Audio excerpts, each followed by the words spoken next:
We are live, sir. Okay.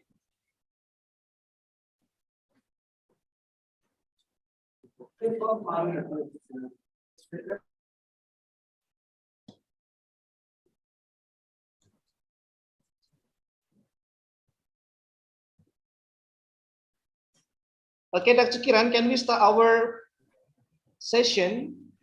Hello, Dr. Kiran.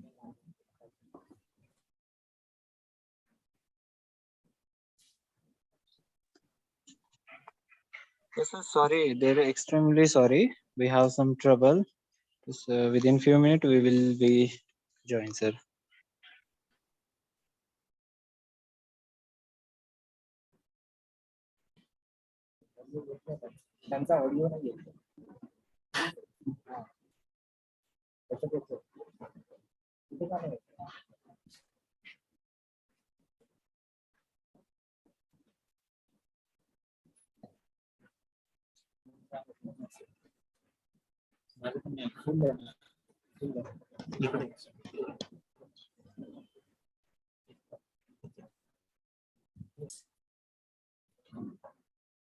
Settings.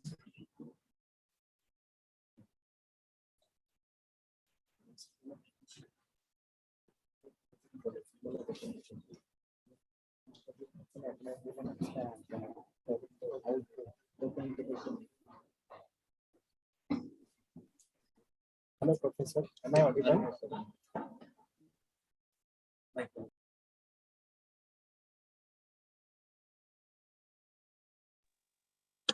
Yes, Professor. Am I audible now?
Am I audible now? Yes, sir. You are audible now.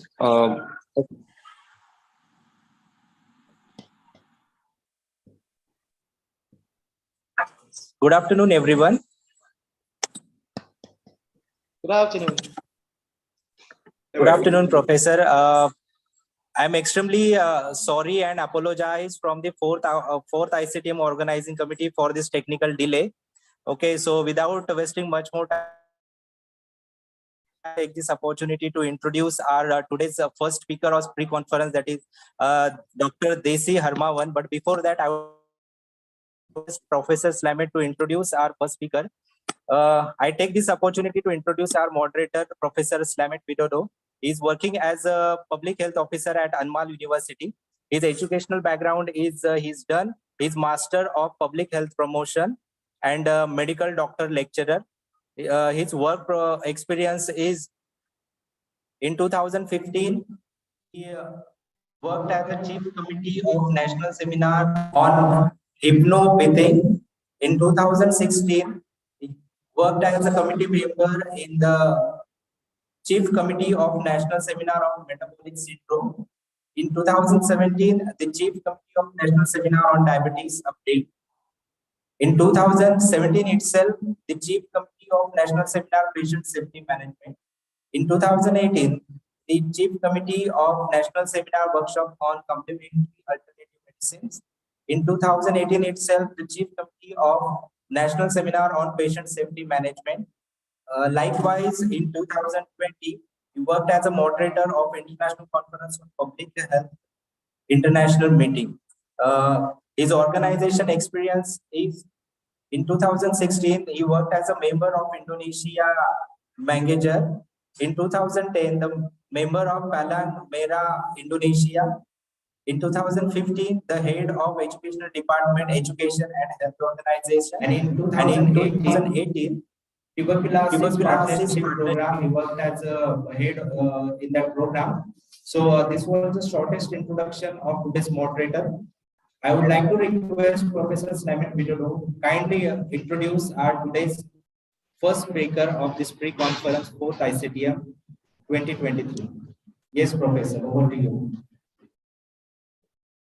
Thank you very much, Dr. Kiran. And for the first time, I want to say thank you for the committee, the steering committee, Dr. Yogesh, probably Dr. Kiran, and I see that there is Professor Kundan Tiwari, and also there is Professor Singh. Namaste, everybody. Actually, here we bring the special one from University of Malahayati in this nice international conference on traditional medicine. At this moment, actually, I want to introduce my senior, my best partner from Malahayati University. He is Mr. Desi Hermawan. Okay, let me have a set. Okay, can you see the slide? Yeah, Mr. Desi Hermawan is our one of our lecturer from University of Malahayati.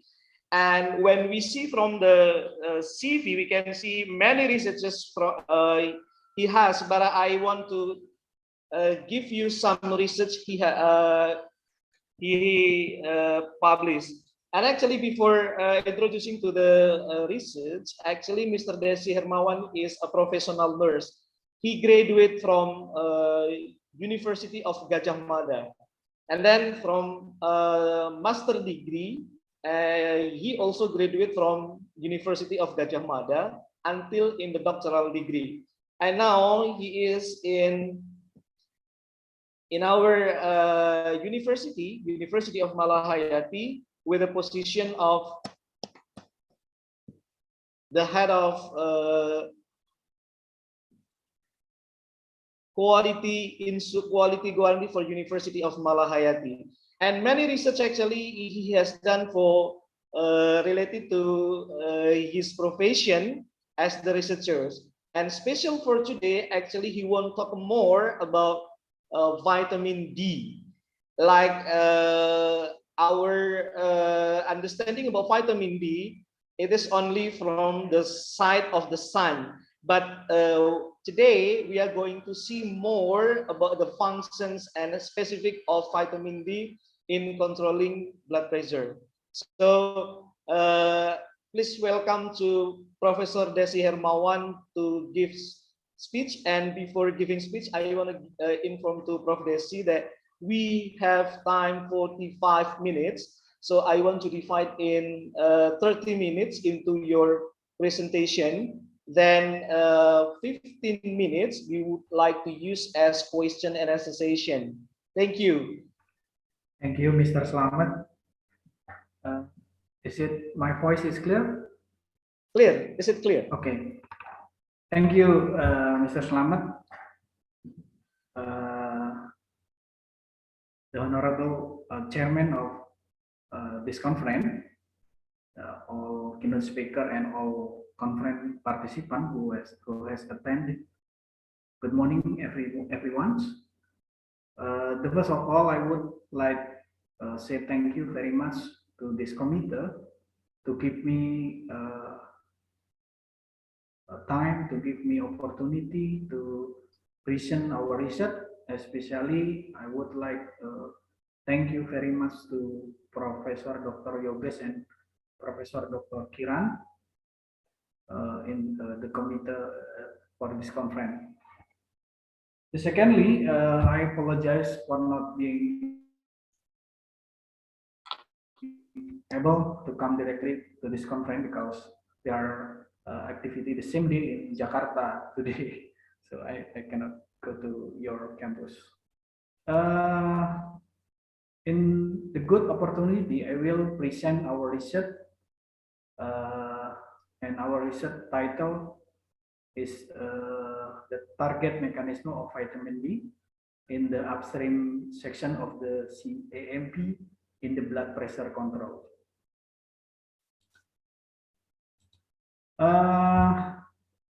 The background our study, we know that the trend of hypertension in the world is still mature, and this condition can be seen that from 1990 until 2019 there has been increase in hypertension suffering twice, especially at the age 30 until 79 years. This condition caused the increase in health costs that must be spent to solve this problem of hypertension. Moreover, the incidence of hypertension is more common in low and middle income countries. In fact, it's estimated that the global finance burden for treating hypertension is around 10% of the total world healthcare spending.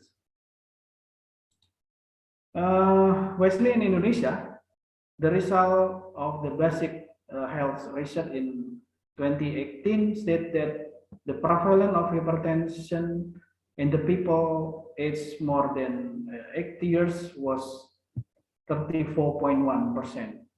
With the increased age, the incidence of hypertension is increased. The large age group suffering from hypertension is between age 55 and until 84 years, around 55.2%. We know if hypertension is not treated immediately, uncontrolled hypertension will cause many complications or the negative effect like kidney failure, diabetes mellitus, heart failure, stroke, and many negative effects we can cause death.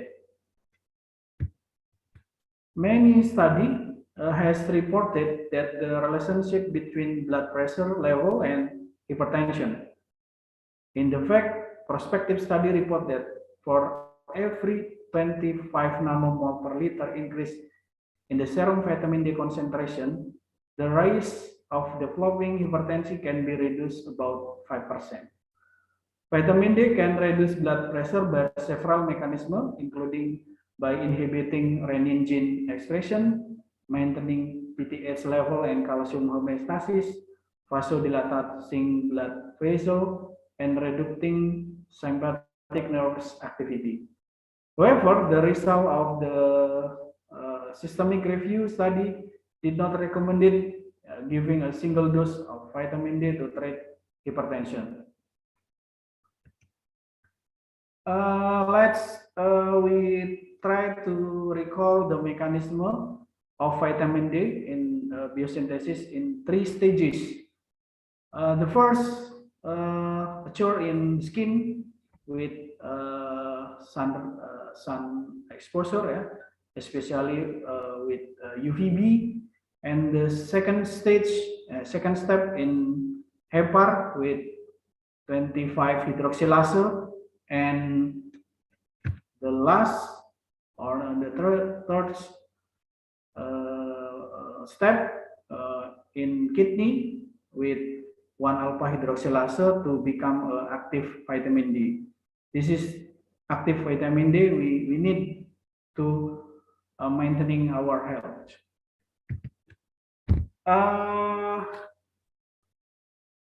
There is something interesting is reported that the vitamin D receptor in many organ and tissue of our body.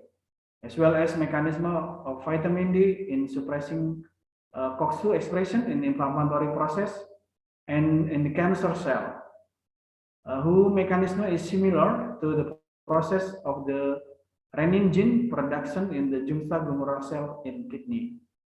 COX-2 play important role in production of the renin by convert arachidonic acid into prostaglandin, so it will cause the renin gene to be produced in the kidney.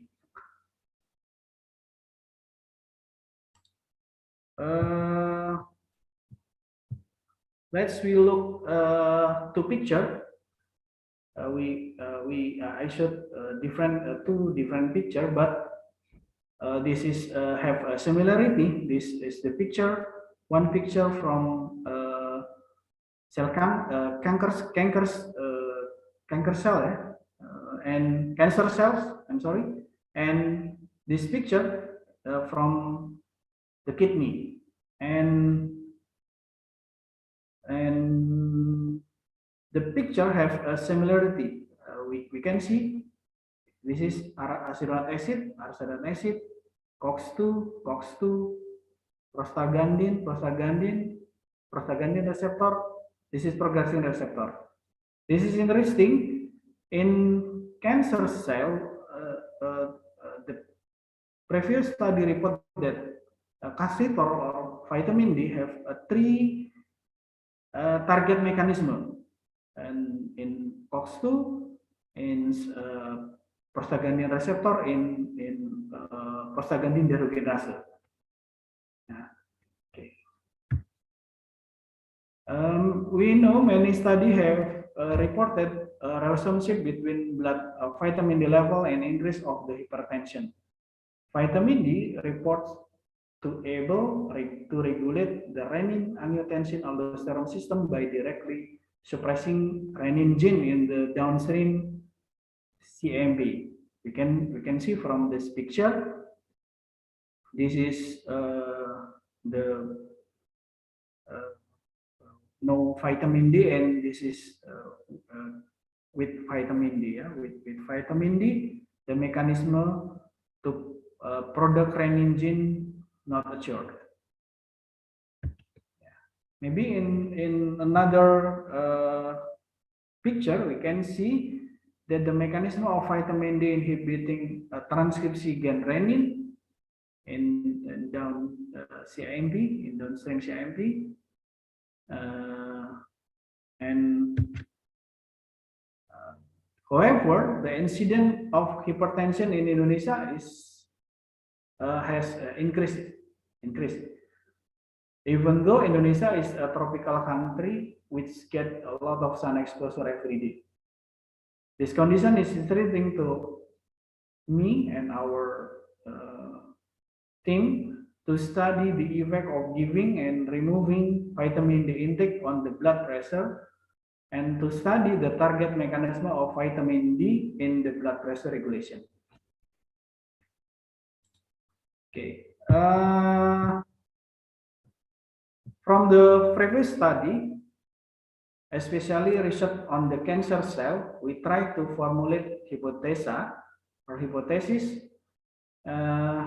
Our hypothesis, the target mechanism of vitamin D in the blood pressure regulation is not only in here, but maybe in another part, especially in upstream CIMP. Maybe three line, red line, yeah. In here, in COX-2, in here, and in receptor prostaglandin. Then we conduct the research, and we make a simple experimental using the animal experimental. We use X weeks old male Ratus norvegicus. Our research was divided into stages. The first was study the effect of removing and administering vitamin D in the blood pressure, and the second stage we try to study the effect of the various dose of vitamin D on expression of cyclooxygenase 2 in the kidney. And from this picture, in the first step, first study, we divide our experimental animal into 5 treatment group, G1 until G5, and the first week, the experimental animal were adapted to the new experimental, and the second week, all experimental animal were placed in the dark kit and fed without vitamin D. And the in the third week, the experimental animal were placed back in the light kit and giving standard feed with vitamin D supplement. And we also measure blood pressure and vitamin D level in the second and the third week of treatment. Okay, the result, we can see that when vitamin D intake is eliminated, it can be seen the blood pressure and the blood vitamin D is down, is decreased, and the blood pressure increase day by day, increase. Okay, then when the vitamin D intake is restored, giving vitamin D again, and we can see that the blood pressure slowly down and the vitamin D is coming back up and increasing. And this is the scheme of the second research, our second research. Same like in the first stage, we divided experimental animal in 5 groups, G1 until G5. Each group was given vitamin D in different dose. G1 without vitamin D, G2 giving a half dose of vitamin D from half a dose, a normal dose vitamin D, and G3 we give a normal dose, and G4 we given us twice from a normal dose, and G5 we given a strong suppressor of COX-2, and from this research we use indomethacin.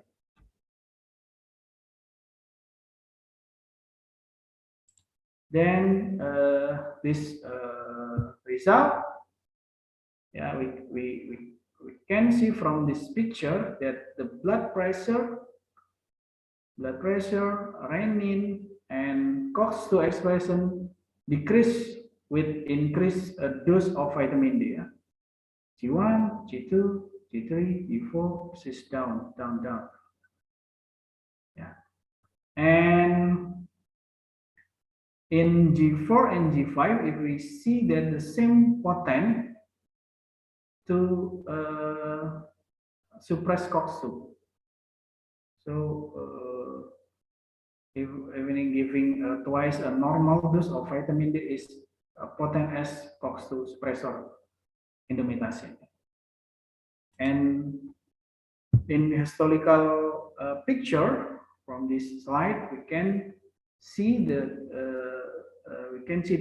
the increase of the dose of vitamin D caused the expression of COX-2 to be less visible. Right? G1, G2, G3, and we cannot see the brown color in this year, and you can see if no vitamin D is still clear. So the conclusion for our research that there is one more target mechanism of vitamin D in blood pressure in here. We add the white line in COX-2 expression, and so the conclusion, we conclude that the target mechanism of vitamin D in two parts. The first, in the downstream CIAMP by directly suppressing renin gene transcription, and the second in the upstream of CIAMP in the blood pressure regulation system by inhibiting COX-2 expression in macula densa cell of the kidney. And we can say that the vitamin D have a potential role in control blood pressure, although it is requiring further research to explain some part are still unclear and raise a question. Maybe enough for me. Thank you for your attention, and I return back to Mr. Slamet, back to you, and thank you very much, and Syukriya.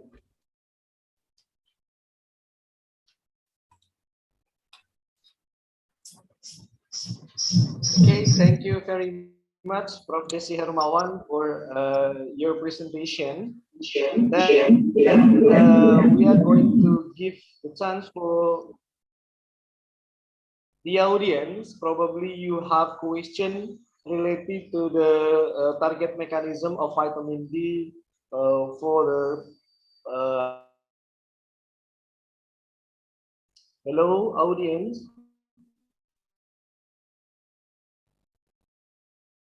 Dr. Kiran, actually we have 50 audience, 50 participants for this conference.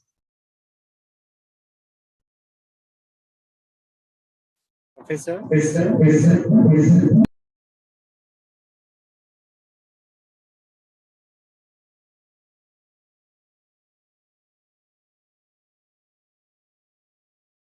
Hello.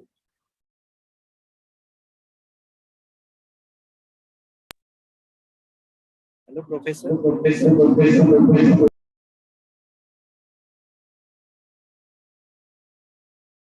Hello, the audience.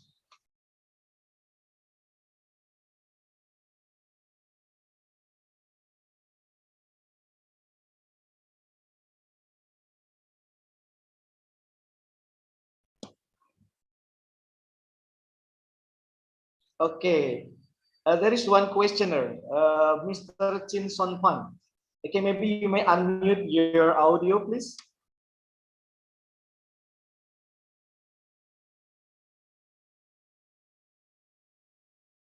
Oh, I see. Use his chat. Oh, no question. Thank you. How about the others?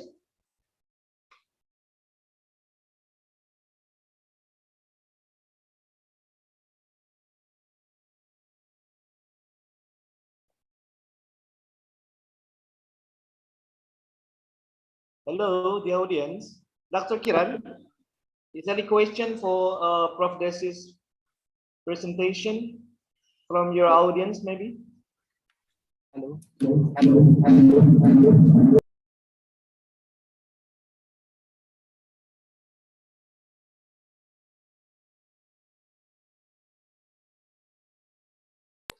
Hello. It sounds.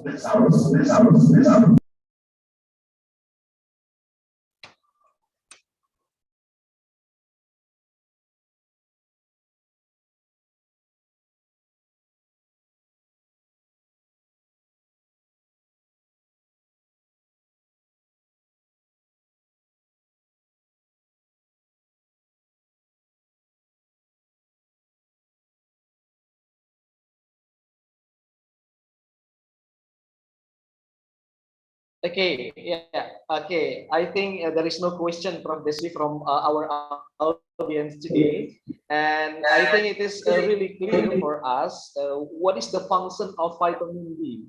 Hello, Dr. Kiran, is there any question?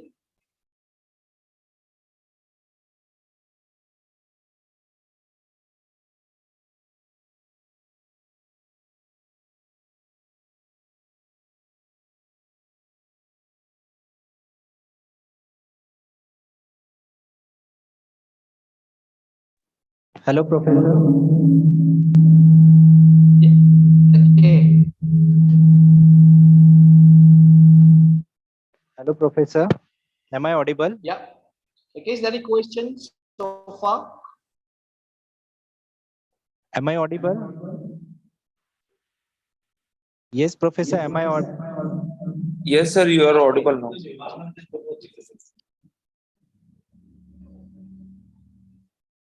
Yes, thank you so much, Dr. Desi, for Okay, if there is no question, I think that's all for our session with the keynote speaker, Prof. Desi Hermawan from University of Malahayati. And we want to say thank you very much for the committee who has facilitated our conference in online, because I know we realized that this conference, the fourth international conference on traditional medicine, actually is conducted in offline mode, but we has been facilitated by the committee. So thank you very much, and my thankful for Dr. Yogesh Usir. Thank you, Dr. Yogesh, for your contribution to this session, and hopefully this conference can be success until finish all the program. And in the name of University of Malahayati, we are really proud for the invitation to get involved on this international conference. And I'm sure that the next year in 2004, we will still have the fifth international conference on traditional medicine. Hopefully, we can join on the conference again. So thank you very much. Me and Dr. Desi Hermawan want to say thank you very much for your facilitation giving to us Professor. in this online session. Thank you. Professor Namaste. Slamet. Seria. Professor Slamet, am I audible? Yes, Yes, sir. Yes, Professor. This is just to tell you that though we are having only 52 participants online, but we have almost 70 to 80 people in this hall. Shall I show you? Because these Oh my people God. were so eager to hear Dr. Desi, and they were literally telling me, sir, start as early as possible. I see. Actually, we have many venue there, and we only see this venue, online venue. And yeah. congratulations, Dr. Kiran, Dr. Yogesh, and Prof. Kiran Tiwari, and then Prof. Singh. I see. Thank you. Yes, sir. Please say hi to my students. They all were listening to you. Oh my God. Okay. Yes. Thank you so Online much. mode, Yeah. different with offline mode, of course. Good. Yes, sir. Thank you. Thank you so much. Congratulations, Yes. Prof. Thank you Yogesh. so much, sir. Thank you so much. And thanks, Dr. Desi, for For the next such year, a. hopefully we can visit India. Hopefully next year we can visit India. Yes, Unfortunately, definitely. so sorry, Professor Desi has a special agenda also, because now, like his talk before that, he is in Jakarta at this moment with his special job related to the accreditation. So, Okay. so Okay. sorry from Professor Desi that he cannot visit SMBT. And Maybe for the in the next conference, and for maybe. the next opportunity, hopefully we can visit SMBT. Yes, definitely, Professor. We are looking forward to meet you in this SMBT campus next year. Okay, so thank you so much again, Dr. Desi and Professor Slamet on behalf of Organizing Committee of 4th ICTM 2023. Now, without wasting much more time, I would like to invite our next guest speaker of pre-conference, Dr. Chin Sun Fan from Malaysia, from Singapore. Before we proceed, let me take this opportunity to introduce Dr. Fan. He was born in Malaysia and he is a big fan of NMR spectroscopy.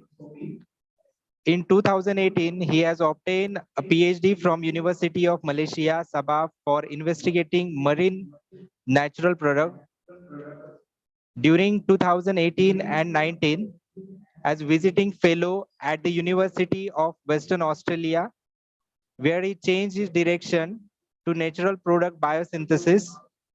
Later, he was awarded with the JSPS postdoctoral fellowship for year 2019 to 2021 and moved to Hokkaido University, Japan. After that, 2021, present, he is a research fellow at National University of Singapore, hunting for bacterial natural products through genome mining.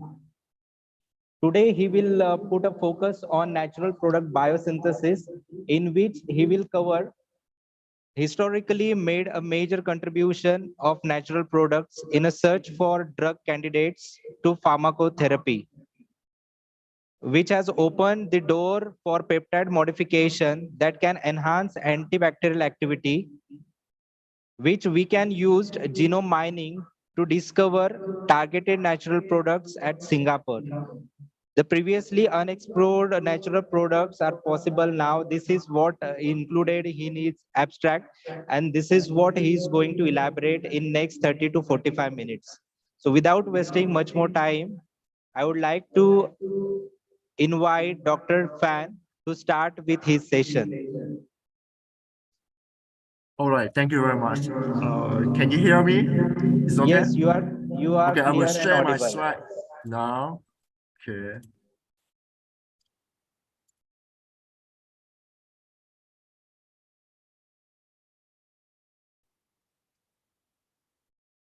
Okay, so everything okay, I assume. So yes, thank you for the invitation. So I was invited by Professor Ushi, yeah, the chairman of this conference. He invited me and I was very happy. And now I'm here to share my experience. So my name is Jin Sun Bang. So right now I'm going to talk about natural product biosynthesis. So during my PhD, I was in Malaysia, but also in Japan, such as Kagoshima University and Hokkaido University. So my main topic is to investigate the marine organism, the chemistry from a marine organism. So let me show you how we do the experiment. So this is our basic workflow for the marine and terrestrial chemistry. So these are the organisms. So it can be a marine organism, such as soft coral, seaweed, sponge, plants, medicinal plants. So we get the chemistry and we check the profile of the chemical content of this organism using this TLC and also MMR.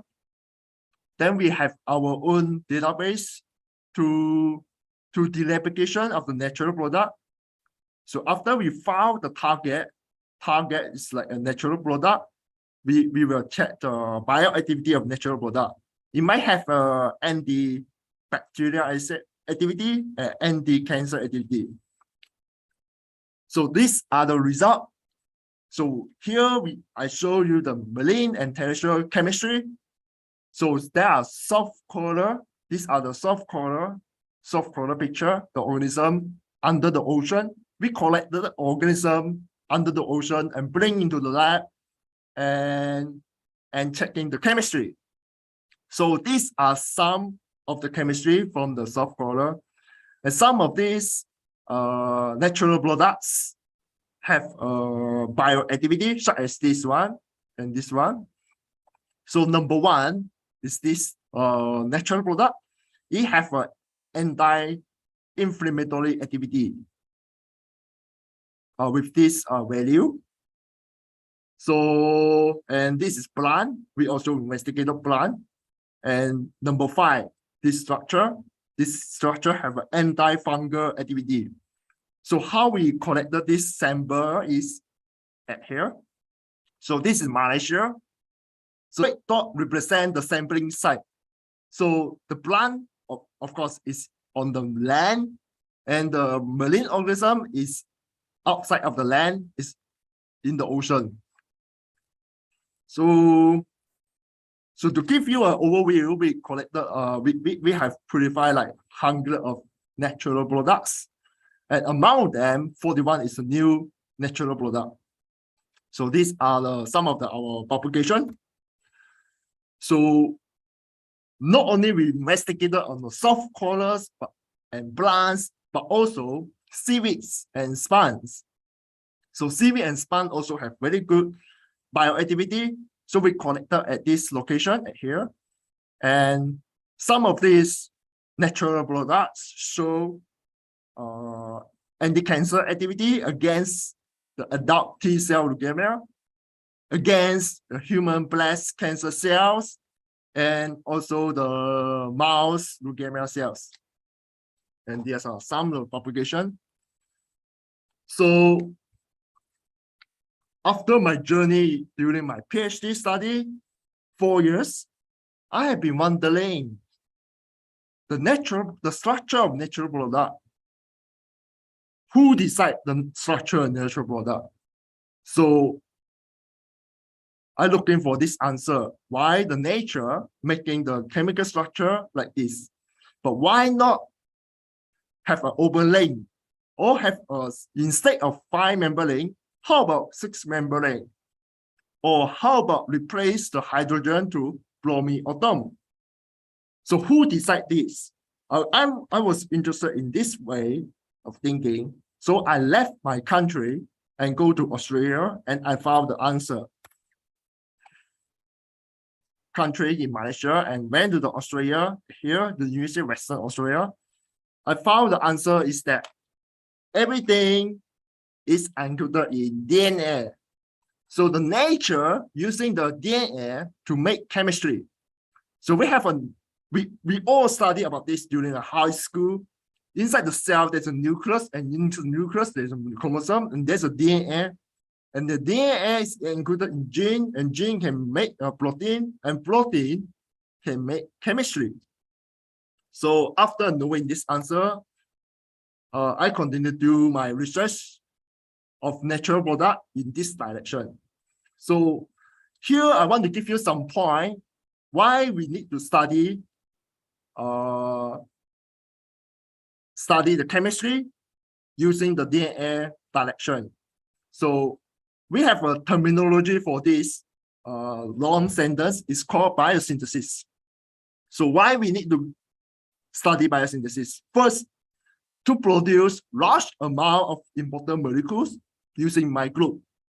So we can put, after we know the nature can produce these chemical compounds, which can be a drug candidate, but it produces only very small amount. So to compensate, so in order to get large amount of this, what we do is we copy the genes from this plant and put inside the E. coli or microbe or bacteria, and then let the microbe to make this compound in large amount. Second, to study biosynthesis is to discover new enzyme chemistry, such as this one. This enzyme can catalyze a new reaction by making a new CC bond at this location. Also, to study the biosynthesis, we also can do something like bioengineering the pathway to create a chemical diversity, such as this one, rapamycin, is a famous to their drug, if not mistaken. So using an engineer enzyme, we can make the a different structure, so like this, highlighted in red color. So the reason why we want to do this is because this is a bioactive compound. If we change part of the structure, it may have a more stronger activity or become more weaker. So we don't know, so that's why we need to try. So one of the last objective of study biosynthesis is to leverage the catalyzed enzyme. So the catalyzed enzyme can be input in the computer using bioinformatics and AI. So this information will make the AI to predict the protein structure and function. Let's say you found an unknown protein, but using this AI, the AI will tell you the function of the unknown protein. And also, by input this information into the computer, we can design a new protein. So with this, I will start my journey and my result that I gather during my stay in Australia. So in Australia here, I mainly focus on the fungal natural product. So here is a fungal alkaloid and biosynthesis of benzazepine. So this fungus isolated a natural product with 1.0 milligram. 1 milligram. It's too low and it's not enough for MMR structure to characterize the chemical structure. So what we do is we sequence the genome of this fungus and copy the genes and put inside the E. coli. And then after that, we get about 30 milligram in 5 ml, 5 liter. So here is the biosynthetic genes. So what happened here is that you can see the non-A, non-A is the NRPS. It can activate this substrate. And this substrate is coming from the non-C. So using this, it can supply this substrate K-nucleonide and even attach here. So after that, the peptide bond will form here to making a dipeptide.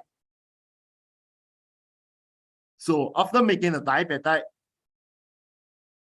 the CT domain is to cyclize the structure. You can see that CT domain, actually there is 2 NH3 unit here and here, but it doesn't go this way. It only goes this way because it's a region selective. This enzyme is a region selective. So, and then finally, it becomes this non-organic air, and this we published in JACS, Journal of American Chemical Society. So how we do it is we construct the plasmid, and this is the plasmid, and we introduce the plasmid into an E. coli by transformation, and we just do 2 sets of experiment. One set is a non-A, another set is non-A plus C, and checking the LCMS. You can see from here, only non-A gene, there is nothing, just straight line. And non-A plus C, there's one bit is appear, and this compound 2. Compound 2 is this one. So this have proven our concept of this biosynthesis. So the other thing that I do is the fungal dependence. So natural product is a large scope of chemistry that include of amino acid and terpenes, alkaloid, and many other type of natural product.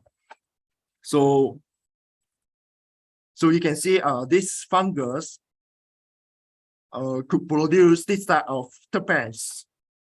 So, and then we found the gene here, and this gene is responsible to making this sister terpenes.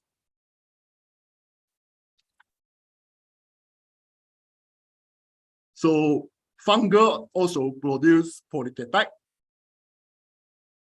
So this fungus has this gene.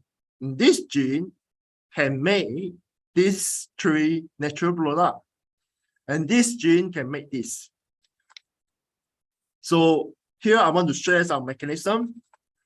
So here is that the first step is this KS.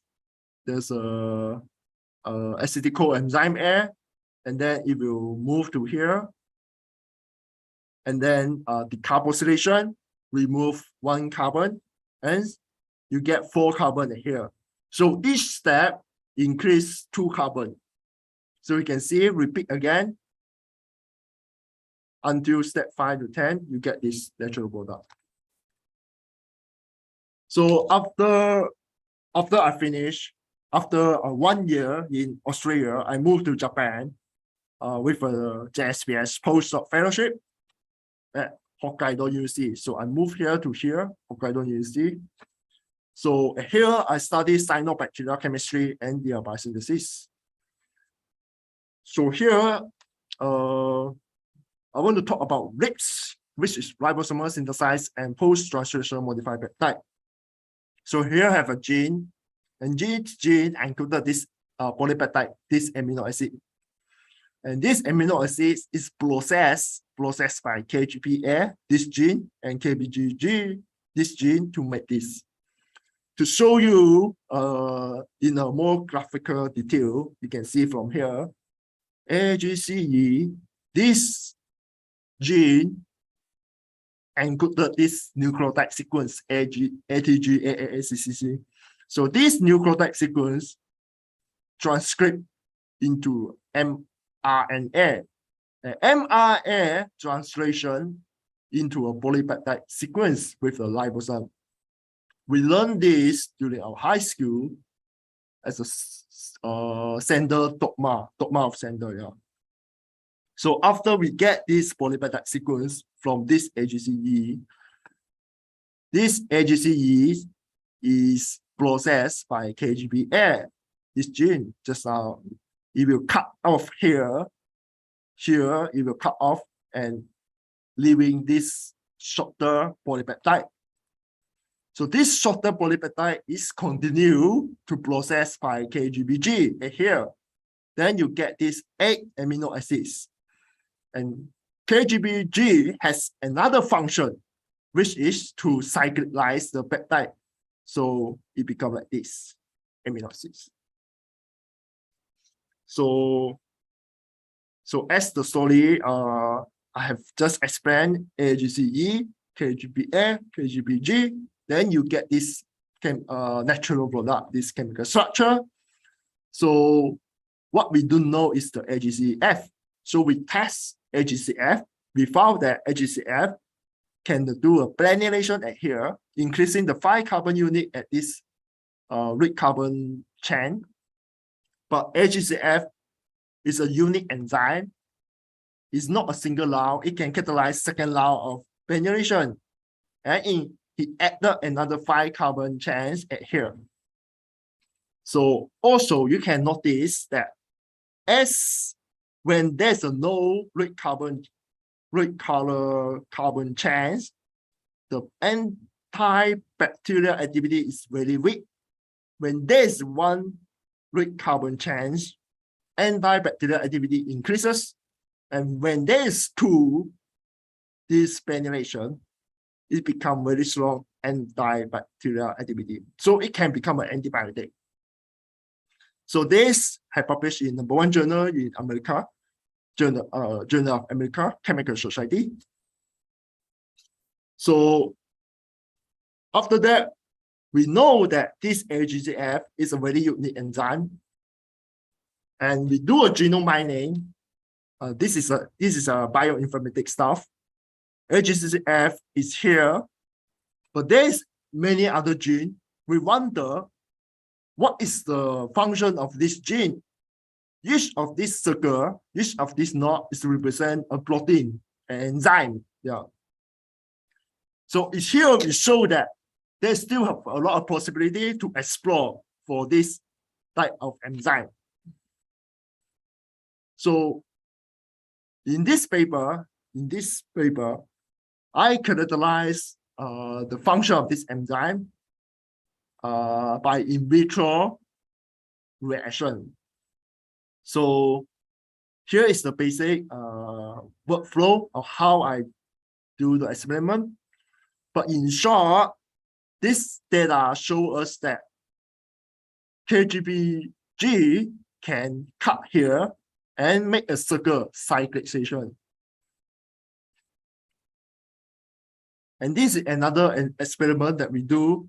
Here this data we show that this AGCF, when you mix the AGCF with this chemical structure, it will acting this red carbon change. You can see that from 0 minutes to 30 minutes, compound 2, this one is increases. And after 2 hours, this one, compound 1, is this one. Is the base penetration is increases. So this here tells us the reaction of this enzyme is take about 2 hours. Yeah. And also we wonder, is this enzyme is acceptable to accept 10 carbon change? So until now, we only observe that this enzyme can accept 5 carbon change. So we tested and we found that it can accept a mono GBB product. What else we can do is that we want to look at the protein structure, and this is the protein 3D structure. We want to know all of the amino acids which are actually important. So we do a sequence alignment. We found that this amino acid is very conserved, and we believe it's a catalytic residue. So what we do is we mutate this glutamic acid to alanine. After we make a mutation on this enzyme, we found that this enzyme has stop function. It doesn't convert the structure 3 to 2 or 1. You can see here this data. It doesn't do the penetration. So we propose the mechanism is like this. This is the enzyme AGCF, and this is the specific amino acids glutamic 49. And what he do is it deprotonate the arginine unit, and then there's a electrophilic attack to become penetration here, like this one. So we know that this enzyme is really unique and really look like it's very promising. So we patent this enzyme with Hokkaido University in Japan, and it's already been published. So the impact of this work is that we found a new enzyme, AGCF. It's not just a new enzyme, it's an enzyme that can do peptide modification. After modifying the peptide, it always enhances the antibiotic activity. So we can easily visualize the future application of this enzyme. So if we have all of this circular peptide and we mix into a bottle that containing the AGCF enzyme, what happens is there's a mixture of this will produce, will synthesize. So all this mixture we can use to test to screen for antibiotic. So this is the pharmaceutical application. So the other thing that I do in Japan is the NRPS, non-ribosomal peptide synthetase. So what happened is there's this cyanobacteria.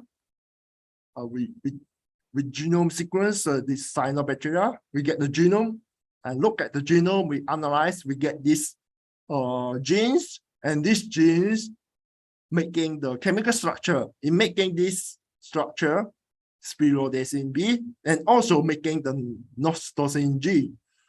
And surprisingly, this natural product nostosin G have a very good activity for inhibiting the trypsin enzyme. So it can be a candidate for anti-cancer drug.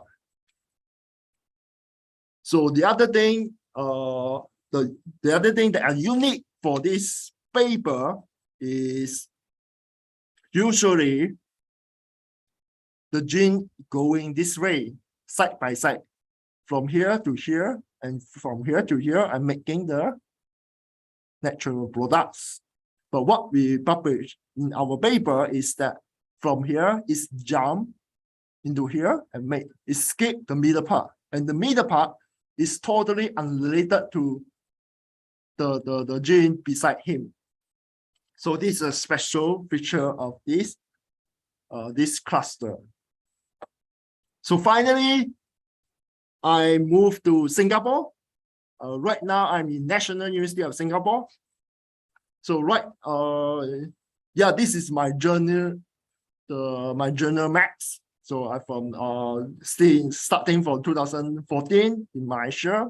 I study about natural product purification, MMR, and then I go to Australia and Japan. I study about the biosynthesis pathway, such as LIPS, NRPS, PKS. And right now in Singapore, I study about bioinformatics, mining. So let me show you what I study in Singapore. So first, 2 years ago, a paper was published, a big paper, Nature, published by the Lewis Group in United States. They have discovered a chemical structure called dalopectin. This natural product is very strong and it's very promising to become an antibiotic. It can kill the E. coli with just 2 micrograms per ml. So you see the structure. The special feature of this structure is highlighted in red color. There is these 2 bonds are the special feature that make this natural product so strong against the bacteria. So this special feature is installed by a reticle SAM enzyme. So what we do is we copy the sequence of this enzyme, we put inside the computer, we do the bioinformatics stuff, and to generate a map like this. So these are the map. So each of these dots represent a protein sequence. So dalopectin is at here, and this knot is belong to the dalopectin. So what we do in our group is we know that this is dalopectin, we checking the other place like here, and we found this natural product. And also here, also we found this natural product. And also have this similar feature, this red color bond here. So this has been published in my group. So what my work is, I published in SCS Chemical Biology. So I explore this the protein, the enzymes in this cluster. I explore specific this one, and we found that this amino acid sequence, and this is geonym of the amino acid sequence, and this is the amino acid structure. You can see this is before the modification by the enzyme FWB. So you can see there's no red color line here. After the modification, you can see the here. So we try to explore as much as possible for this enzyme, because we know that this enzyme can make the peptide to become an antibiotic. So that's why we explore here. So this is my last slide. So yeah, thank you very much for inviting me. So I want to take this chance to advertise the paper in Australia, in Japan, in Singapore. They are all very good people, such as Right now in Singapore, Molinaka, Planton Molinaka, Professor Planton.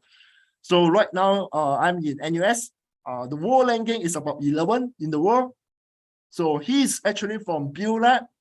Bill is one of the top scientists in the world right now in ETA Julie. And in Japan, I was under Ogino Lab and Wakimoto Lab. So both of them are also coming out from a very famous laboratory, such as Bill Galway in University of California, San Diego. And also he is from the University of Tokyo in Abe Laboratory. So you can see the university ranking is very good. And yeah, if any of you want to come here, you can contact me. That's all from my presentation. I will take, if you have any question, you can ask.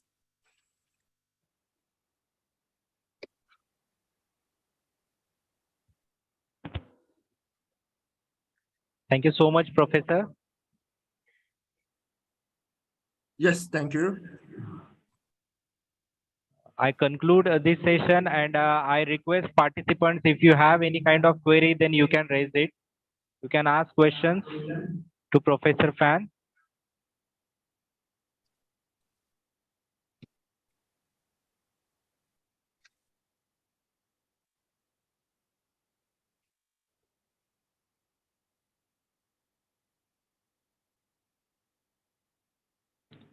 Yes, I I think understand. yeah. Can I say one thing? Yeah, I understand that many of you are students right now, and maybe you are very shy to ask a question. But now you know that my name is Jin Sun Ban. You can contact me by easily just Google search my name. And also, right now I'm a postdoc.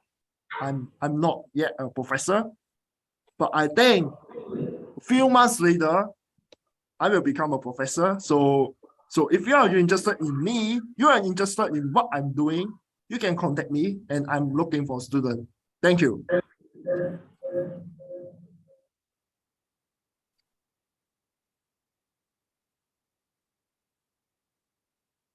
Yes, Professor, thank you so much for such a wonderful, knowledgeable session.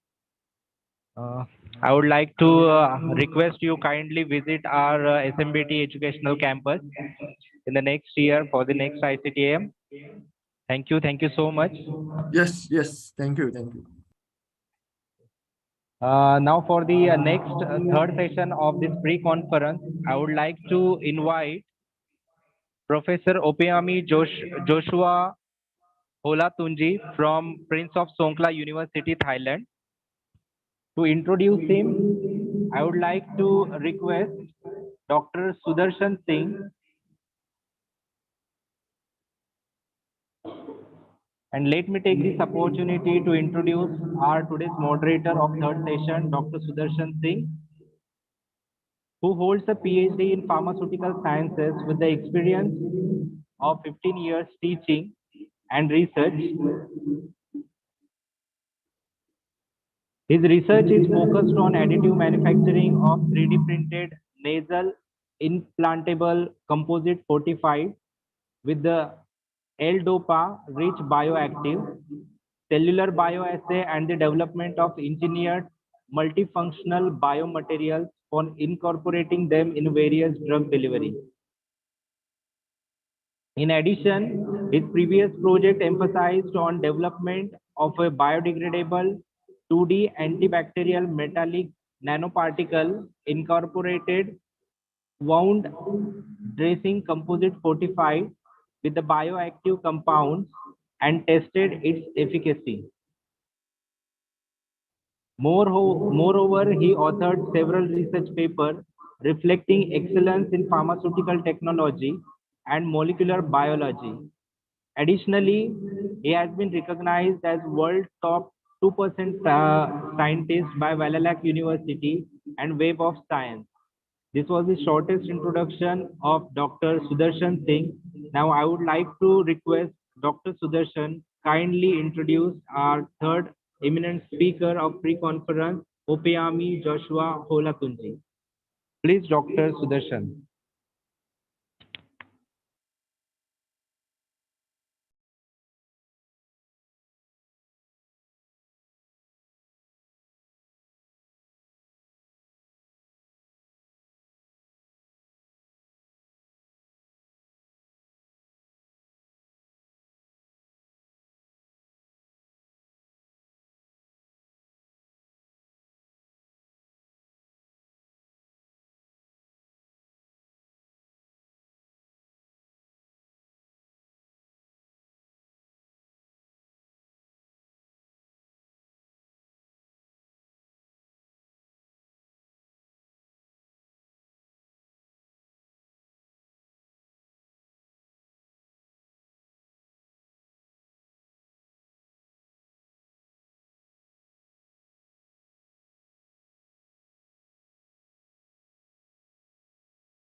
Okay, I think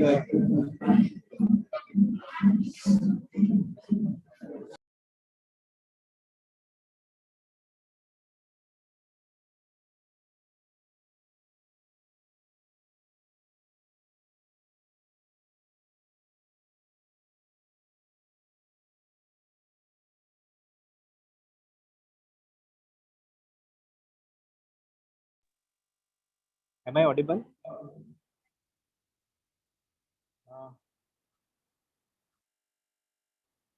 Okay, I request Dr. Obiyomi kindly start with the session. As Dr. Sudarshan is not connected due to certain technical issues, he will be joined soon.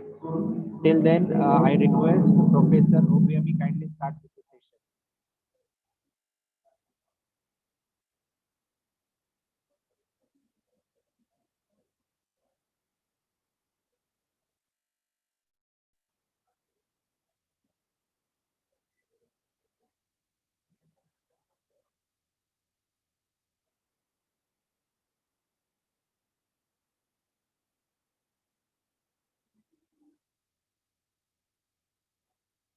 त्यांना unmute केलं का?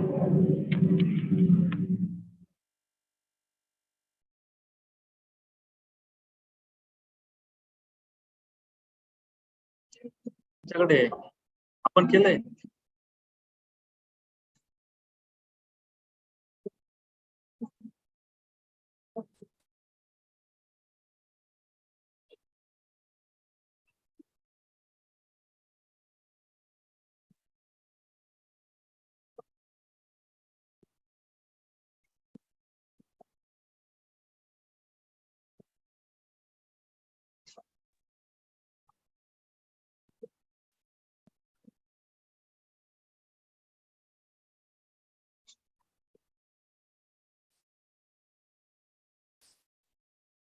Hello? Yes, Professor. You're audible. Oh, please, can you allow me to share my screen, please?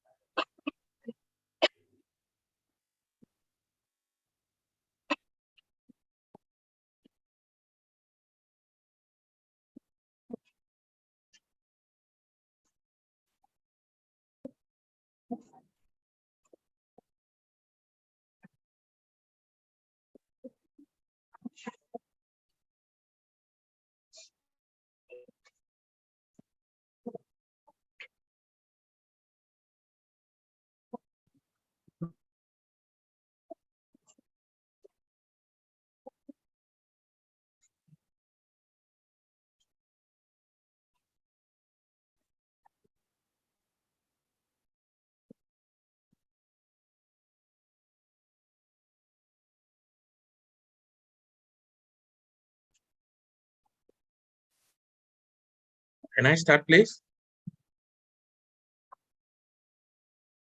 Hello? Hello?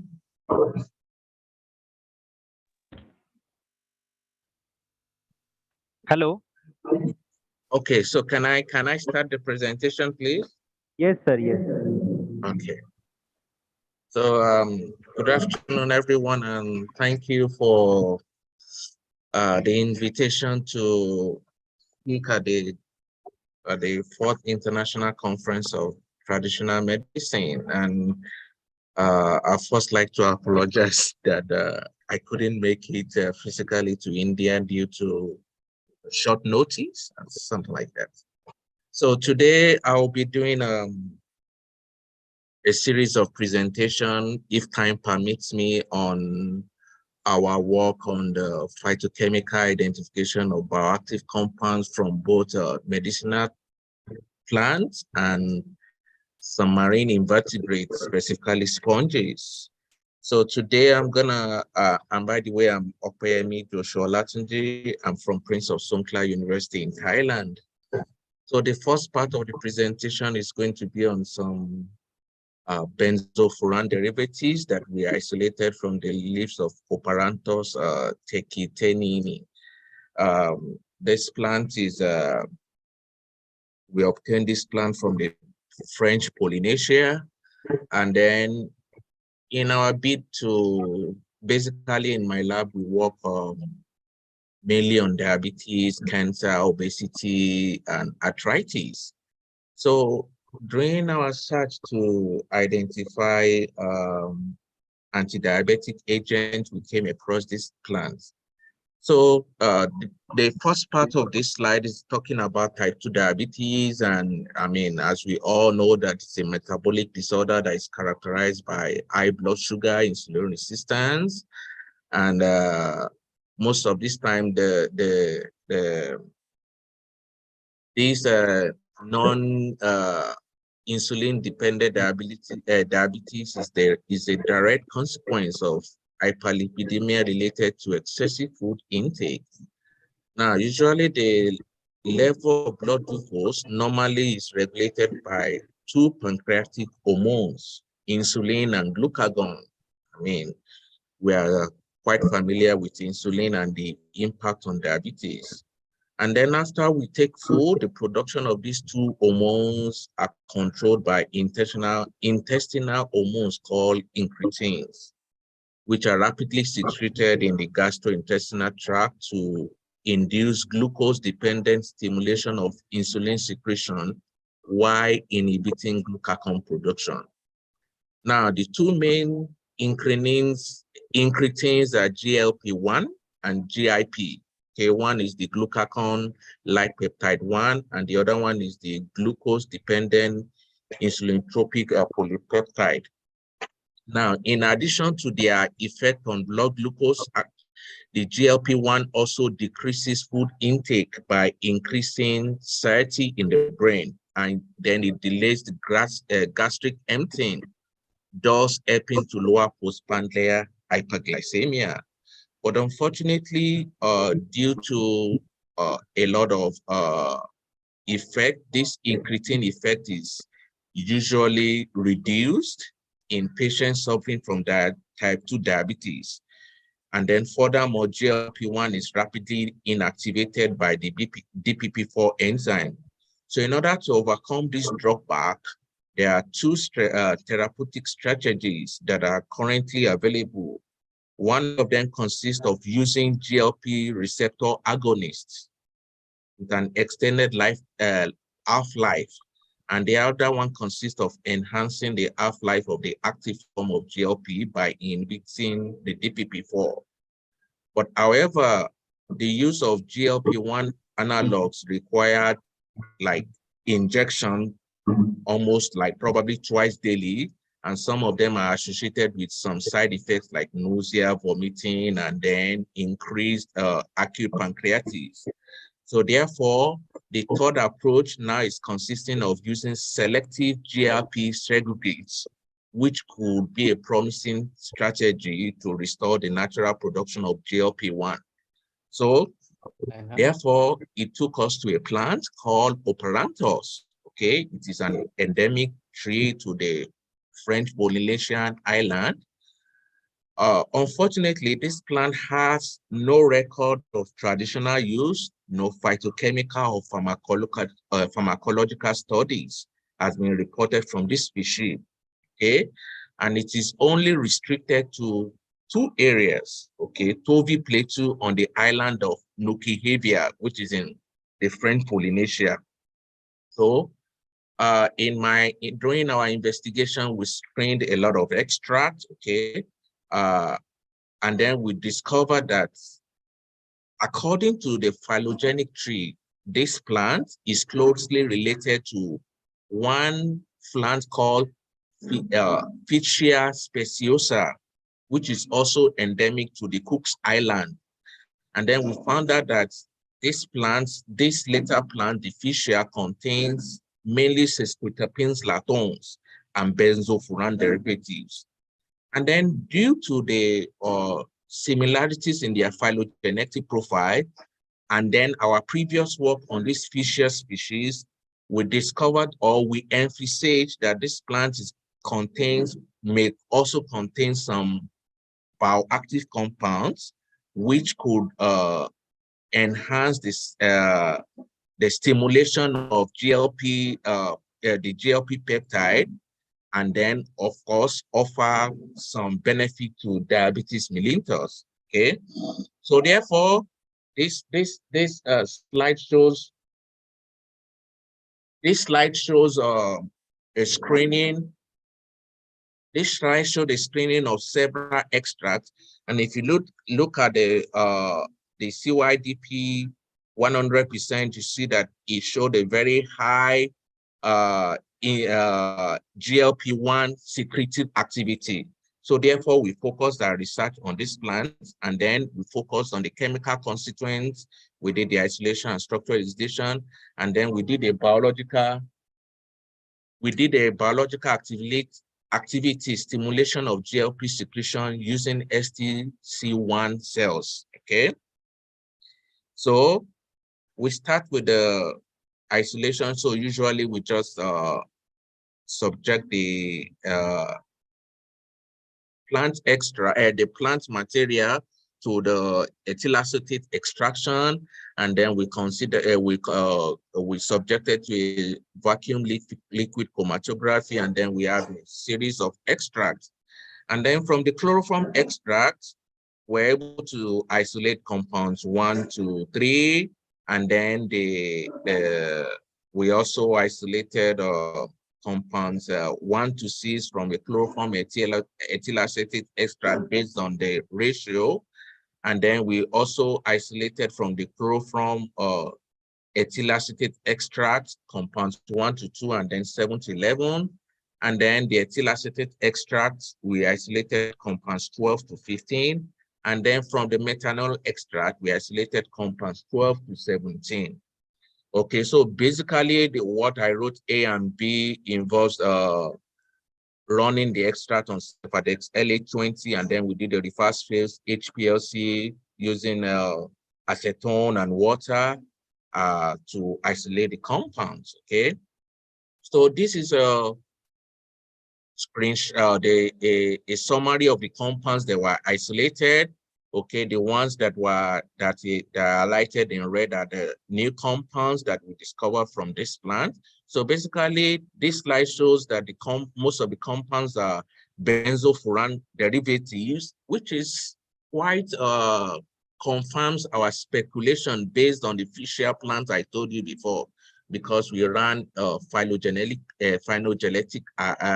analysis and discovered that the plants, they seem to have the same kind of metabolite. So it confirmed it. We had about 1, 2, 3, 4, 5, 6, 7, 8, 9, 10, 11, 12 benzofuran derivatives. And then we have some sesquiterpenoids and then the disopyran. So I will just take us through just the NMR chromatography and spectroscope spectrometry of the compound. So the first one is called oparanol. It's a new compound, and then this is how the proton and the carbon NMR looks. Okay, and then the second one is called 3-hydroxyoparanol, just basically different on the position of the additional hydroxyl group on the furan moiety. Okay, and then this is the carbon NMR, and then the third one is called isomegapodiol. Basically, all of them have the similar core structure, only different by the position of the hydroxy group or the additional substituent of the hydroxy group on the furan moiety. Okay, this is the carbon NMR. Sorry, please, just a minute, please.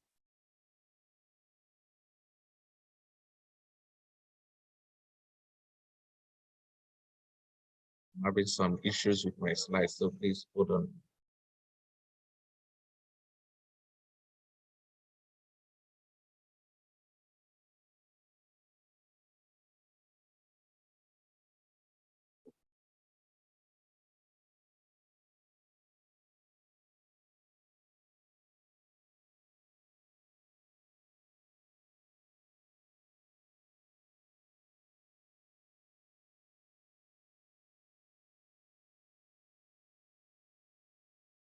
Hello, please, can you hear me now? Okay, so here is a series of the NMR spectrum of all the isolated compounds. Okay, so these are the NMR structures of all the compounds, and then the sesquiterpenes. We had costanolide, we had gestospiran, we have esperilinin, granulin, and then and then gysospiran, okay? So after this, we subjected the compounds to the biological activity, which is also, obviously the GLP-1 stimulatory activity, to see the effect of the compounds in stimulating the production of these peptides to control that type 2 diabetes. And then you see on the table that I showed, we used berberine, which is like a standard that has been reported to show a GLP-1 stimulatory activity. We use it as a positive control, and then we compared it to our isolated compound. And then we discovered that trimetone show the highest GLP-1 stimulatory activity at 30 microgram per mil. It was able to stimulate the activity of the cells by almost 100% when we compared it to the normal to the BMSO, which is the control group. And then while increasing the activity to 100, with this 100 microgram per mil, we discovered that there was just a slight increase in the activity of trimetone. But then if you look at 3-hydroxytrimetone, it also showed a very good stimulatory activity at 220. And then when we increased it to 100, it also showed the stimulatory activity at 250. However, when we try to increase the concentration of these compounds above 100, they became toxic to the cells. So the cells, I mean, the viability of the cells died, so there was no activity. So at that point, we discovered that our activity was ranging between 20 microgram per mil to 100 microgram per mil. So in conclusion, from this plant, we discovered a series of benzofuran and sesquiterpenes lactone derivatives, and including 4 new trimetone analogs. And then we discovered that the trimetone derivatives showed very good GLP-1 secretion stimulatory activity, which in turn can be used to control diabetes. And then taking me to the second part of the work, which is on also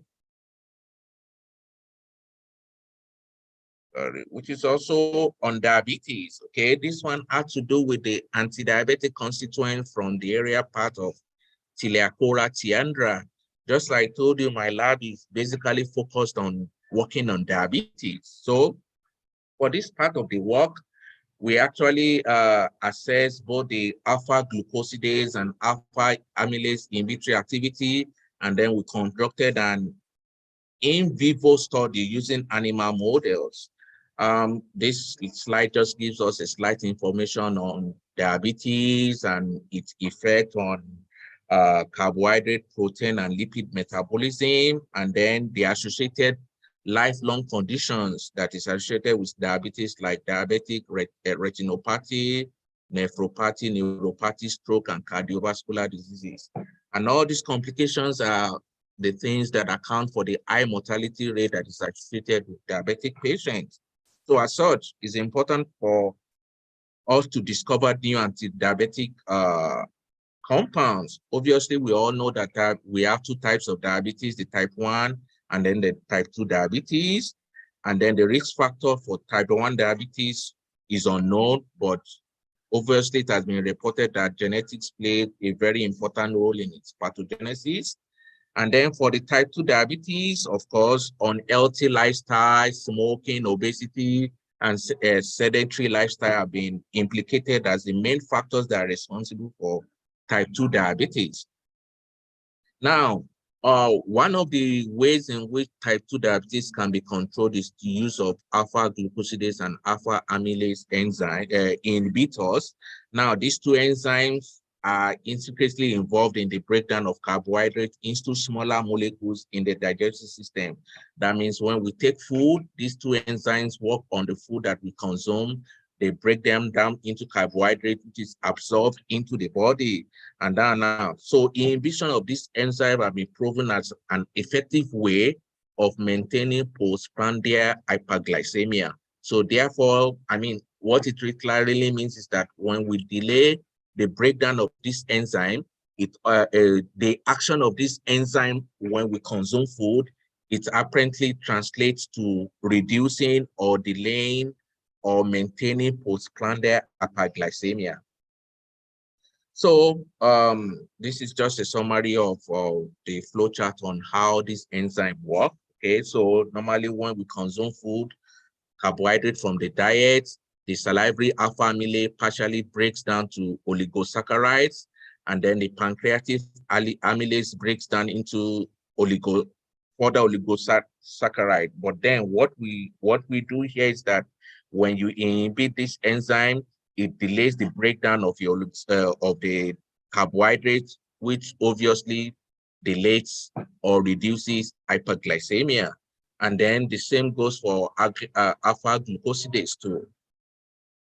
Now, so from natural products and diabetes, there are quite a number of drugs that like metformin, acarbose, that have been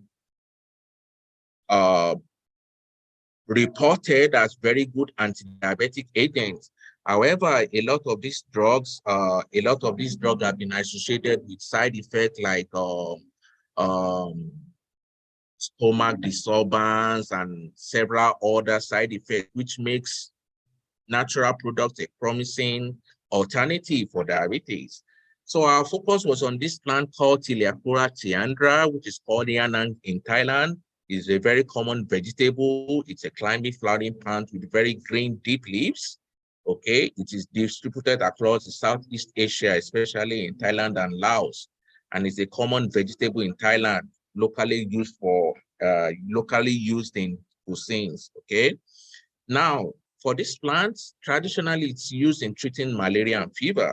Okay, and a decoction made from the roots and climbers lowers blood sugar in diabetes patients. And then its roots and area parts are used for hypertension, and the flower is also used for skin diseases. Okay, quite a number of compounds have been isolated from this plant, basically alkaloids. Okay, and which of course gives us a clue to why this plant has been used as a form of neuroprotection too. Okay, so quite a lot of tiliacorinine have been isolated from this plant. And most of these compounds isolated have been shown to have very good anti-malaria and anti-plasmodial activity. Okay, these are some of other compounds that have been isolated from the plant. So our own research objective is to try to see how we can isolate compounds and use these compounds and the extract in the treatment of diabetes. Okay, so we first established the alpha amylase and alpha glucosidase inhibitory activity of the extracts, and then we isolated and characterized the bioactive chemical constituent from the area part of the extract. I need to say here that previous reports on this plant has basically focused on the roots of the plant. However, for us, we're interested in the area part of the plant because that's the plant of the plants that people usually consume as vegetable in Thailand. So, and then we determine the alpha amylase, alpha glucosidase inhibitory activity of the isolated compounds. And then we also assess the effect of the crude ethanol extract and the major active constituents on high-fat diet streptozone-induced diabetic animals. So this is just a scheme on how the plant was collected from Patalon province in Thailand, and then it was authenticated at the faculty here. We grinded the samples into powder, and then we subjected these powdered leaves into exhaustive maceration in ethanol, and then we did liquid partitioning using hexane, ethyl acetate, and butanol. And then if you can see very clearly here that the hexane fraction and the ethyl acetate fraction seemed to show some activity, but then the focus was so much on the ethyl acetate fraction because of the very excellent alpha glucosidase in vitro activity that showed better than the positive control, which is acarbose, which is a drug that is already in market for treating diabetes. So then we focused our isolation protocol on the ethyl acetate fraction using series of column chromatography, and then we subjected it into reverse phase HPLC, and then we isolated compound 1, and then isolated compound 5 and 6 from these fractions. I mean, this is just some pictures of the HPLC analysis of the compound 5 and 6 and compound 1 here. And then, I mean, these are just some chromatogram. And then we further went to work on another fraction called fraction 5TT05. And then from there, we also repeated the same chromatography procedures using column chromatography, and then reverse phase HPLC, and then we isolated compound 1, compound 2, 3, and 4. Okay, so these are just some of the HPLC chromatograph of the column chromatography. Okay, and then thereafter we did an in vitro antidiabetic activity using alpha glucosidase. This is the procedure that was used. And then we calculated the inhibition rate, and then alpha amylase also using these procedures. All these procedures are standard procedures that are usually used for running alpha amylase and alpha glucosidase activity. And then we did an in vitro activity using animal models too. We divided an animals into 2 groups. The first group was fed with normal rat pellets, and then the second group was IFA diet with fructose solution. And then after 4 weeks of dietary manipulation, we induced diabetes with streptozane. And then these are just some of these are the groupings for treatment. We treated with the extract, we treated with one of the compounds that we isolated, okay, and then we did some analysis. Now, to the compound, so this is the NMR spectrum of compound 1. This it looks like. This is the carbon NMR structure, and after connecting using HMQC, HMBC, we discovered that we had a fatty acid derivative, which was quite unusual of this class of compounds, because most of the things that have been reported, class of compounds that have been reported from this extract are alkaloids. So we came up with a structure called 5,7-dihydroxy-6-oxoheptadionic acid, which obviously was a new compound. And then for compound 2, very similar structure as compound 1, except for the fact that it adds some additional CH group attached to it, and then for it had some hydroxy group at position 5 and position 7. So we discovered that the compound, or named the compound 5,7-dihydroxyl-6-oxooctadionate. Okay, this compound was also a new compound. Okay, and then for compound 3, the NMR spectrum was like this, the proton NMR and the carbon NMR spectrum. And then using HMBC, HMQC, and OC, we're able to derive or come up with a structure like this. And for this, it's a non-compound which has been previously reported by Wu et al. In 2010. And then for compound 4, which is also similar to compound 3, but just different by just the additional methylene groups that is added to the compound. And then for these, it was previously reported by Park et al. In 2014.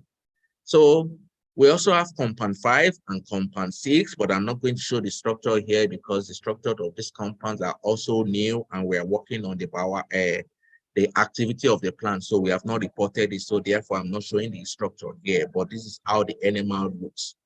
Okay, now we go to the anti-diabetic activity. And We ran alpha amylase and alpha glucosidase in vitro activity on compounds, all the compounds isolated except for compound 5 and 6. And then we discovered that our compound 1 showed very good in vitro activity against alpha glucosidase and alpha amylase, even better than acarbose, which is a positive control, which is a standard compound. And then same for compound 2, compound 3, and compound 4. So apparently all our compounds that were isolated were active against alpha glucosidase at different potency, but all of them were much more better than acarbose. However, it was only compound 1 that shows inhibitory activity against alpha amylase enzyme. The other compounds were not active.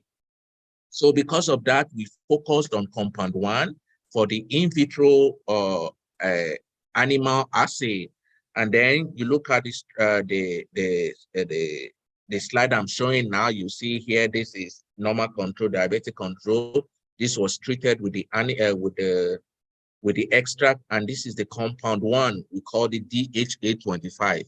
And if you look at the fasting blood glucose level, before and after the experiment, you see that for the normal control, no significant difference.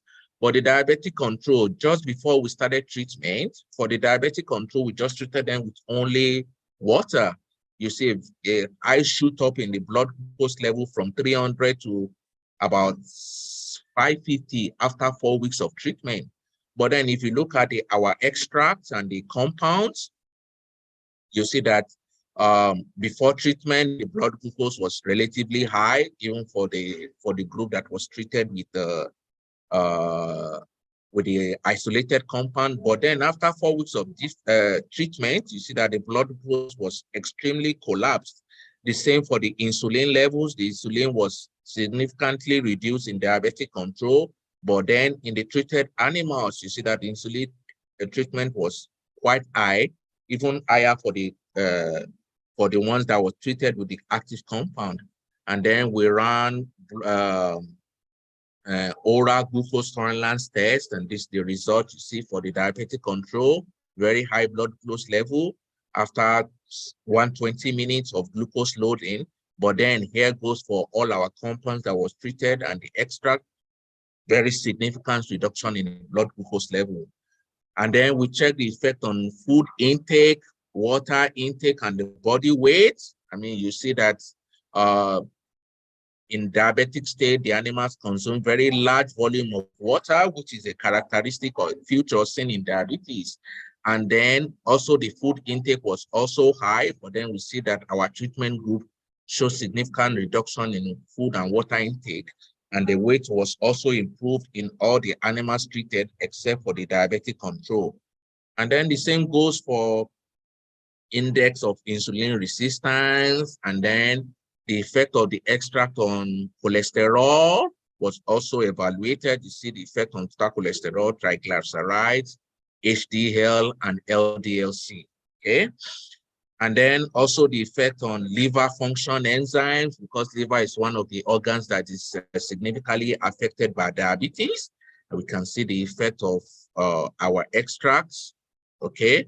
You see the effect on the transaminases, and then the extracts significantly reduced the liver function enzyme after treatment. And then we also checked on total protein, albumin, and globulin, and also total bilirubin, direct bilirubin, and then the effect on liver, on kidney function, blood urea nitrogen, and creatinine. And you can see here that for the blood urea nitrogen, the extract at 400 milligram and also the isolated compounds reduce the blood urea nitrogen even better than the normal control. Unfortunately, the creatinine levels were not significantly reduced when you compare to diabetic control, except for the ones treated with 100 milligram per kg. And then we also checked the effect on the pancreas of the rats. If you look at figure here, this is the pancreas of the normal control. You see the islet very big, which shows or which correlates to the insulin secretion. But look at the diabetic control, very reduced and shrunken isolate of Langerhans, and then look at the pancreatic stress of the treated animals, which was showed very good restoration. So in conclusion, this research was focused on establishing the anti-diabetic activity of Tiliacola cheandra, as well as identifying the anti-diabetic activity. In total, 6 compounds was isolated. 4 of them, we have already reported them. The elucidation of structures of compound 1 and 6 has actually been completed, and we are proposing to publish it in another paper. Compounds 1 and 2 are new compounds, and then we discovered that our fractions and our compounds were active against alpha glucosidase and alpha amylase enzymes, while compounds 2 to 4 showed inhibitory effect only against alpha glucosidase enzyme. And then we treated the animals with the extracts and the compound, and we showed that the results showed that the extract shows very good anti-diabetic activity in diabetic rats. So this leads to the end of this presentation. I'm not sure whether I have time to take on my third presentation. If I don't have a time, then I can stop here. Please, the moderator, do I have some time remaining?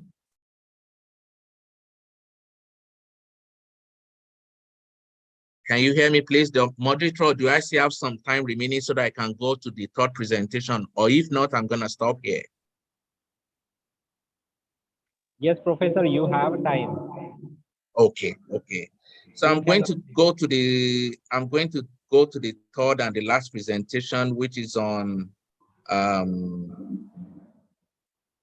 But make sure that you are sharing your screen, because the earlier presentation we unable to see. You might forget to share your screen, please. Okay, I'm sorry about that. I didn't know that I didn't share that screen. Okay, I will go ahead.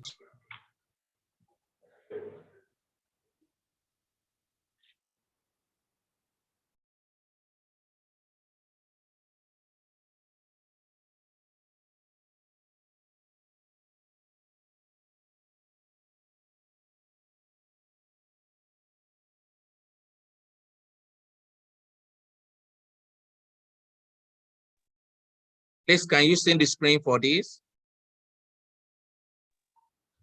Yes, this is visible. Can you see the screen? Yes, we can. Okay.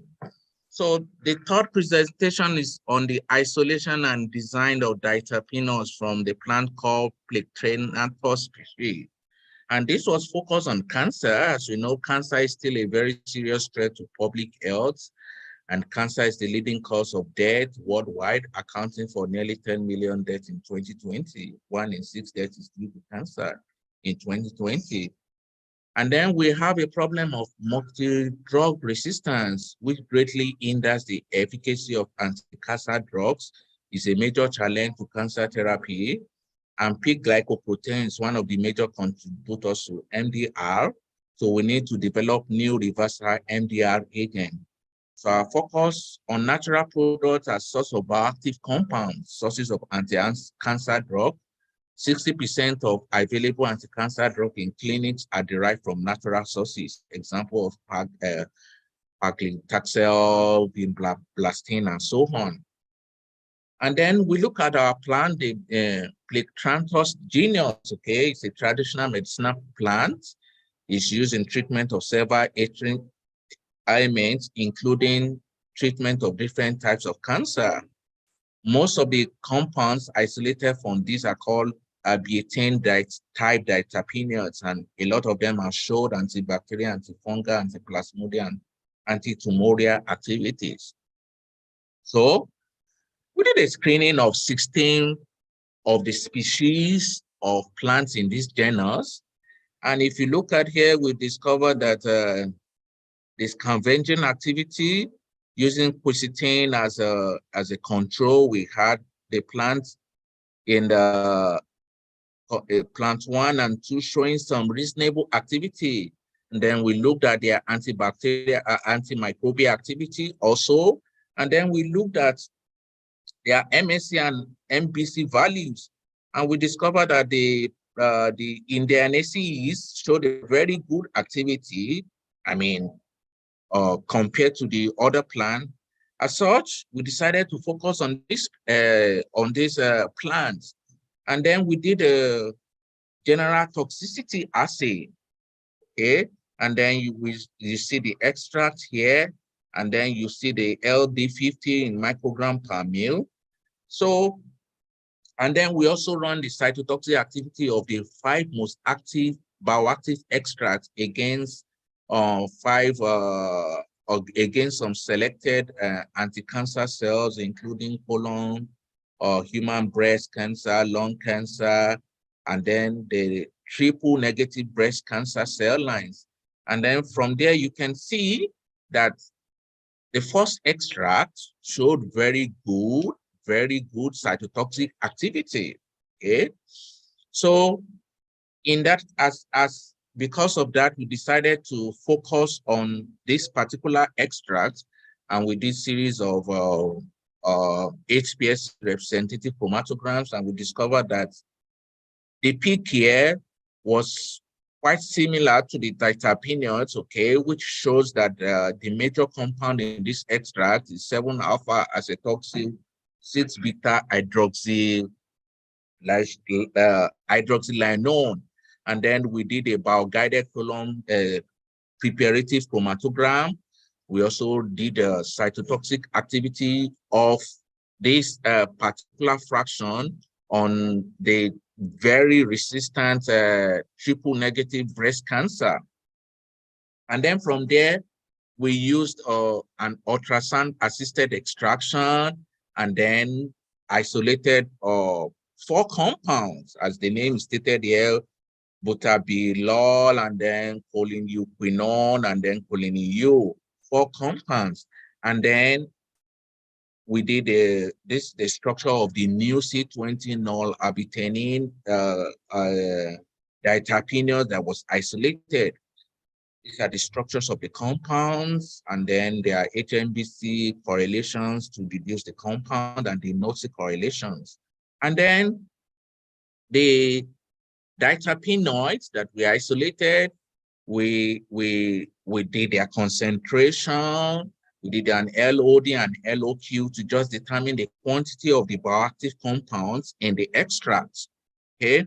And then we discovered that the compound 4, the concentration was quite high in the extract. And then we also ran the selectivity towards cancer cell lines. And you also discovered that this same compound 4, which is the major compound, showed very good selectivity against cancer cells. I mean, they reduced the viability of the cancer cell, and all the compounds and the extracts were not substrate to the P glycoprotein. Okay, so based on that, we did an RH 123 accumulation assay on the cancer cell using compound 4, and you can see that the extract showed quite reasonable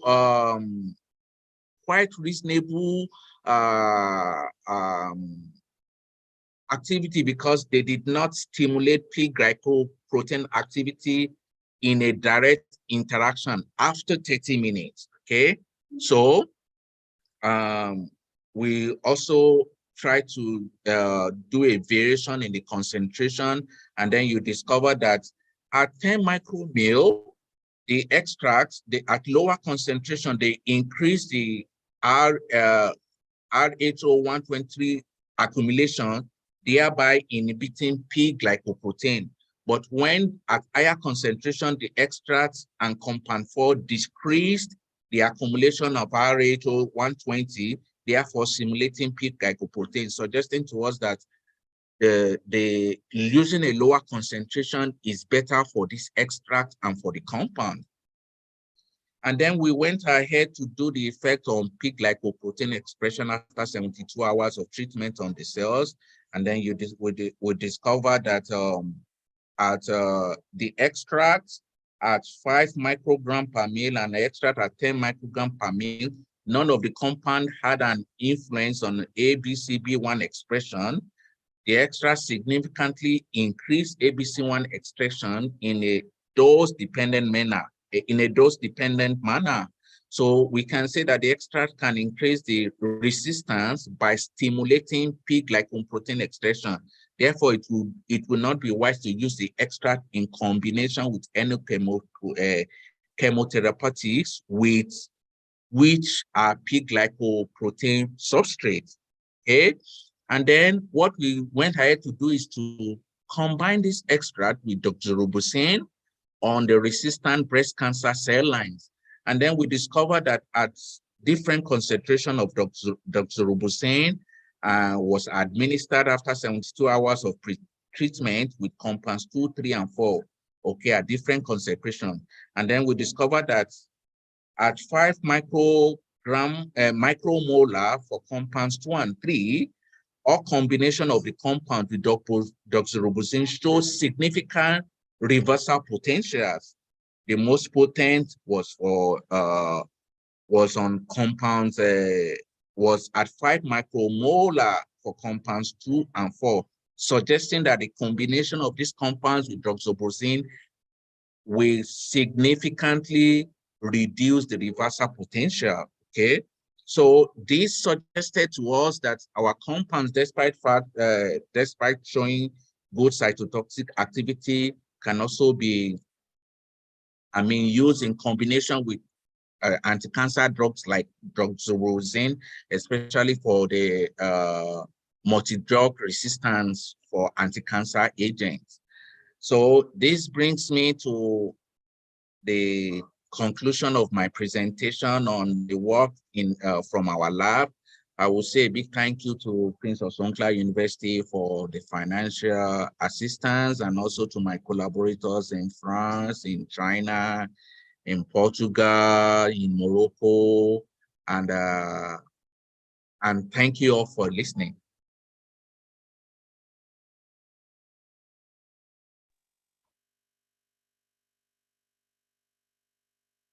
Thank you so much, Professor, for this wonderful session. We have a moderator with us, Dr. Sudarshan Singh. I request Dr. Sudarshan Singh kindly introduce our today's third session speaker, Opiami Joshua Olatunji. Please, sir.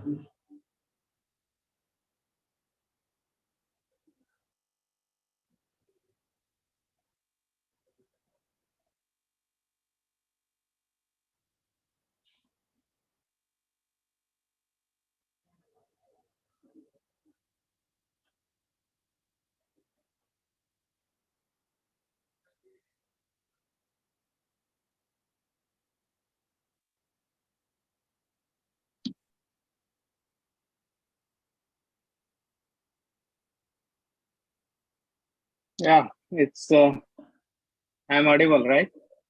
Yes, sir. Dr. Joshua, glad to see you. It was a nice presentation, and being a collaborator with you, I really enjoyed your session. Due to some technical issues, I could not able to introduce you. Right now, I would like to introduce in short. We have been working, like I am working right now in Chiang Mai. However, we previously worked at Prince of Songkla University, and since that I'm collaborating with Dr. Joshua, and he is an excellent professor in phytochemistry work. Like his expertise are very broad, like I cannot imagine how much expertise he has. So just I would like to tell all the audience that we are almost of same age, but the way and pace he is working is really excellent, and really that inspire a lot. I learn from him that just sitting and doing research is not the thing will make you an extraordinary. So when I saw that he has been given under the top 2% of research scientists, so it has been announced by Prince of Songkhla University and the various elsewhere and other organizations. I was really happy for him. He completed his PhD from Prince of Songkhla University. He did twice postdoc from one from China and one from France. And still he is working with them. That is really impressive. People after doing postdoc, they leave their lab, they forget them. But he is the man who is still working with them. And I really feel very happy. He has some collaborator with India too. So that defines that he is making his expertise throughout the world. And I wish him best for doing all his good research, and hopefully if SMBT get chance, he will have SMBT will have this renowned scientists in their campus to present offline in place of online mode. Thank you everyone. Thank you, Dr. Joshua, for presenting such a nice presentation. Thank you so much, sir. Thank you, Dr. Joshua, for your nice presentation. I would like to ask from the audience, if you have any kind of query, then you can ask regarding this particular presentation.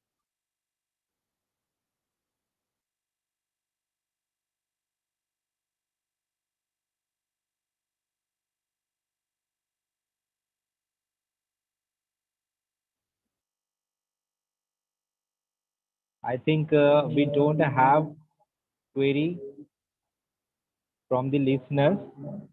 Before I conclude today's pre-conference session of all the three speakers, eminent speakers, Dr. Harmavan Desi, Dr. Fan, and Dr. Joshua, I would like to request a program chair of 4th ICTM 2023, Dr. Yogesh Ushir, kindly say few words.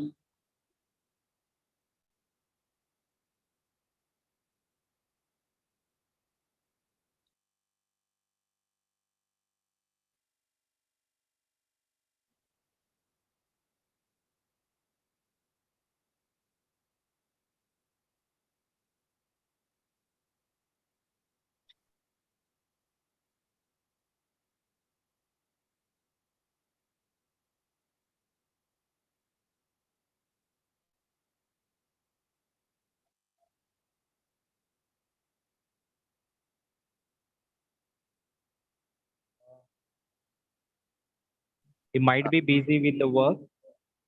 No, sir, I'm here itself. Okay, yes, sir. Sorry.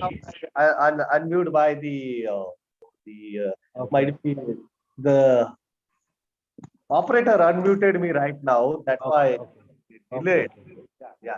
So thank you very much, the coordinator of the fourth ICTM, giving me the opportunity to say the few words about the our pre-conference. So the basic idea about the pre-conference is that the on 6th and 7th we are in the physical mode conference, and speaker from the Singapore and the speaker from the Indonesia, then speaker from the Thailand, they are joined us by through the Zoom platform. So why not we go for the pre-conference through the Zoom? It's a basic idea for it, no doubt. But tomorrow and tomorrow and the day after tomorrow, we have the very good feast once again. Before going to the tomorrow and the day after tomorrow's program, I would like to thankful to the today's speaker, Dr. J.C. Harman from University of Malahati, giving the very beautiful speech, a very informative speech. So I'm very thankful to him. I'm also thankful to the moderator of the Dr. J.C. speech, Professor Slamet. So thank you very much, Professor. Then I'm also thankful to our second speaker, Professor Chin Soon Fan from National University of Singapore. And he also delivered very informative lecture. Definitely the area covered by the Professor Chin Soon Fan is fruitful to all the audience, including me also. And the last speaker, I'm really great to say that I'm from my bottom of the heart thankful to the Professor Opiami. He accepted the invitation for the fourth ICTM pre-conference just before the 2 days on the from the organization committee. I am very thankful to him also. The moderator for his talk, Professor and one of my very good friends, Dr. Sudarshan Singh. He make the arrangement for all the speech for the Professor OPME. I am also thankful to the Professor Sudarshan Singh on behalf of the organizing committee. And let's see in the coming days, all the three speakers physically visit our SMBT campus. And that campus is a very good place over here. So you can enjoy very well over here.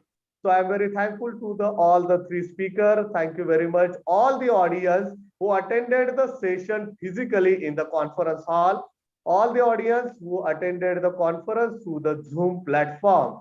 The tomorrow's session will be resumed physically at 9 a.m. sharp at the conference hall of the SMBT Educational Trust. Thank you very much. Over to you, Professor Kiran Suryavanshi, sir. Thank you so much, sir. Now I would like to make a vote of thanks for those who have been running for successful completion of this pre-conference. I would like to thank my management also for providing us all the resources, program chair for supporting us, non-teaching students, and lastly, delegates who are a part of this pre-conference. I would like to conclude this session here now. Thank you. Thank you very